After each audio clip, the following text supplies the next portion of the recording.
dilanak sampai ke bila-bila. Bismillahirrahmanirrahim. Tabbat yada Abi Lahabin wa tab. Binasa usaha Abu Lahab, dan dia sendiri binasa.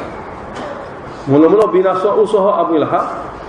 Wa tabba kedua ni, dia adalah golongan yang binasa. Bukan saja usaha, diri dia sendiri adalah golongan yang binasa dalam takdir.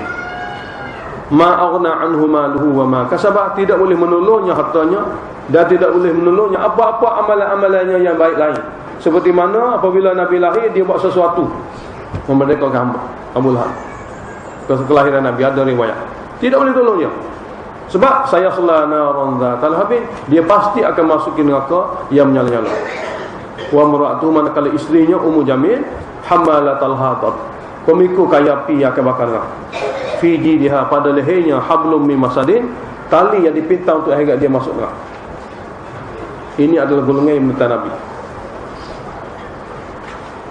Surah Qul Allah ini, mana-mana musuh kita akan dapat pertolongan apabila kita